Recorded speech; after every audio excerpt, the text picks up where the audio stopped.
الله والله والله والله الله والله والله. خۆشەویستان، با بچینە خزمەت قورئان، با ڕاستەوخۆ بچینە وتاری ئەم جومعەیەوە بزانین قورئان هەر باسی نوێژی تێدایە کە گەورەترین عیبادەتە نوێژ. ئایا قورئان هەر باسی دەستنوێژ و چوونە سەر ئاوی تێدایە؟ خۆ ئەگەر هەموو شەهادەی دنیات هەبێ نەزانی خۆت پاکەیەوە لەسەر ئاو گەورەترین نەزانین لەوە گەورەتر هەیە خەڵک نەزانە چوونە سەر پێشاو چۆنە خۆ پاکردنەوە چییە؟ بەڵام نەبەخوا ئەوە بەس فقهی عیباداتە. وەرە لە زانستە نوێیەکانی ئەم سەردەمەوە کە ئەمڕۆ سەردەمی عیلمە، ئەمڕۆ سەردەمی عیلم و زانیاریە، حشتێکی تر باوی نەماوە.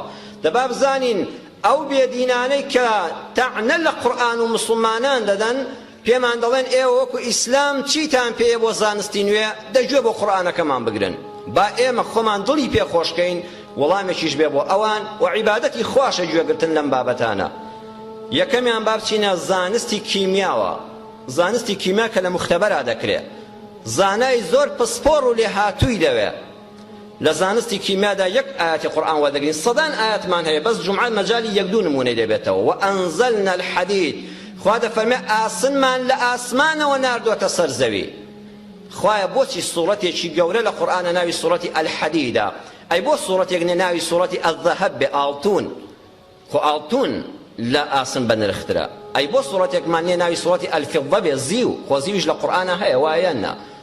نوحاسیشمان هەیە مس، کەشتی ئاسمانی لێ دروست دەکرێت. ئەی بۆ ئەمانە نین؟ خوا دەفەرمێ ئاسن مادەیەکە لەم سەر زەوێ خەڵق نەبووە لە ئاسمانەوە ناردوومانەتە سەر خوارەوە. ئایا پێغەمبەری خوا لە مختبەرە خوێندی و ئاسن فەحز کا بزانە داخۆ چۆنە نەبەخوا؟ هیچ مختبەرێک لە تەواوی سەر زەویدا نەبووە، هەمووی 50 ساڵە ئیعجازی ئەم ئاەتە قورئانی هاتە جێ. کاتێک کە زانای ئەمریکی ئەرسترۆخ، مامۆستای فەلەگناسی و مامۆستای زانکۆی واشنگتن لە بەشی ناسای ئەمریکادا کە باسی فەزا و ئاسمانیات دەکا، وتی خەڵکینە من لێکۆڵینەوەیەکی تازەم لەبەردەستایە، ئەویش ئەوەیە نیوترۆن و ئەلکترۆن و نیوترۆنی مادەی ئاسن، مادەی خاوی ئاسن پێویستی بە گەرمیە کە 4 هێندەی گەرمی سەر ئەم زەویە بێ. ئاسن لەم سەر زەویەدا دروست نەبووە، ئەبێ کاتی خۆی لە کاتی لێکترازانی ڕۆژ و مانگ و ئەستێرەکاندا ئاسن پەڕی بێتە سەر ئەم زەویە. تەلەبەیەکی مسلمان وتی دەی مامۆستا وەڵڵاهی ئێمە چەند ساڵە ئەم ئاەتە دەخوێنینەوە. وەئەنزەلنا الحەدید، خوا دەفەرمێ ئاسنم لە ئاسمانەوە ناردووەتە خوارێ بۆ سەر زەوی. وتی یعنی ئەمە لە قورئاندا هەیە کە ئاسن لەم سەر زەوێ خەڵق نەبووە؟ وتی ئەرە وەڵڵا. سوپاس بۆ خوای پەروەردگار شایەتمانی هێنا، وتی چونکە ئەمە لێکۆڵینەوەیەکی هەرە تازەیە و لە مختبەرا فەحز کراوە. سەیری سوورەتەکانی قورئان کەن پێڕستیان هەیە. سوورەتی فاتحە و ژمارەیەکە، بەقەرە ژمارە 2 حتا سوورەتی ئەنناس کە 114مین سوورەتە. سوورەتی حەدید، سوورەتی ئاسن ژمارەکەی 57. لە زانستی کیمیادا ئەو خوێندکارە ئازیزانی بەشی علمی دەزانن شتێک هەیە پێڵەن بارستە ژمارە.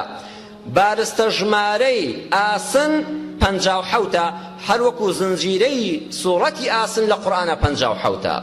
الله ئەکبەر. پێغەمبەری خوا صلی الله علیه و سلم چۆن توانی ئەمە لە زنجیرەی 57 دانێ؟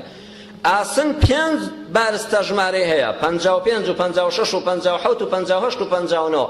بە پێی دۆخ و بارودۆخی ئاسنەکە و ژمارەی گەردیلەی ئاسنەکە قورئان ژمارە 57 وەرگرتووە. 57 لە ناوەڕاستی 55 بۆ 59 دایە. سبحان الله.